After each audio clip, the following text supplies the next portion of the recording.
Hello నమస్తే అండి, welcome to my channel. ఈరోజు అయితే ఒక మంచి వీడియో అండి. పచ్చి కొబ్బరితో కూర చేసుకోవడం అండి. కర్రీ చాలా బాగుంటుందండి. ఇది అన్నంలోకి, చపాతీలోకి, పూరీలోకి చాలా అంటే చాలా బాగుంటుంది. ముందుగా స్టవ్ పైన అయితే ఒక కడాయి పెట్టుకొని కొంచెం నూనె వేసుకోవాలండి. ఒక 2-3 ఉల్లిపాయలు, తర్వాత ఒక 4-5 పచ్చిమిరపకాయలు కట్ చేసుకొని ఇలా నూనె కాగిన తర్వాత వేసుకొని వేయించుకోవాలండి. అవి కొద్దిగా మగ్గిన తర్వాత పసుపు వేసుకోవాలండి.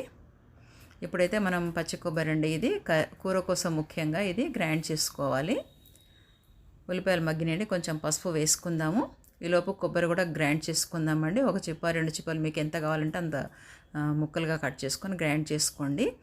ఇప్పుడు దానిలో ఉప్పు, కారము, కొద్దిగా ధనియాల పొడి, ఒక 4-5 వెల్లుల్లి రెబ్బలు వేసుకొని గ్రైండ్ చేసుకోవాలండి.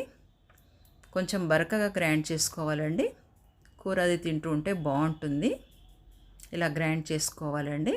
ఇప్పుడు ఉల్లిపాయలు మగ్గిపోయినాయి కదండి. ఉల్లిపాయలు మగ్గిపోయిన దాంట్లో ఇప్పుడు మనం కొబ్బరి వేసుకుందాము. కొబ్బరి వేసుకొని కొద్దిగా వేయించుకోవాలండి. ఇది కొబ్బరి వేగిన తర్వాత కొన్ని నీళ్ళు పోయండి. ఒక గ్లాసు అరకప్పు నీళ్ళు పోసేసి మంచిగా దగ్గరగా అయ్యేంత వరకు ఉడకనివ్వాలండి. ఇప్పుడు కొబ్బరి వేగిందండి. ఇప్పుడు నీళ్ళు పోద్దాము. కొంచెం ఒక అరకప్పు నీళ్ళు పోసేసి మెల్లగా నిదానంగా మగ్గనివ్వాలి. కొబ్బరిని, ఉల్లిగడ్డలు, కొబ్బరి ఉడికేదాకా ఉంచాలండి. స్టవ్ పైన సిమ్లో పెట్టుకొని కొద్దిగా నూనె తేలేంత వరకు ఉంచేసి తర్వాత దగ్గర అయిన తర్వాత స్టవ్ ఆఫ్ చేసుకొని తింటే, అసలు అన్నంలో వేసుకొని తింటే ఎంత అంటే అంత బాగుంటుంది. చాలా సూపర్గా ఉంటుందండి టేస్ట్ అయితే. ఇప్పుడు కొత్తిమీర వేసుకుందామండి. కూర అయితే దగ్గర పడిపోయింది. కొత్తిమీర వేసుకొని దించేసుకుందాము. ఇది వేడి వేడి అన్నంలోకి అయితే చాలా అంటే చాలా బాగుంటుందండి. అన్నంలో కానీ, చపాతీ, మీరు దేంట్లో తిన్నా బాగుంటుందండి. చాలా అంటే చాలా రుచిగా ఉంటుంది. ట్రై చేయండి మీరు కూడా.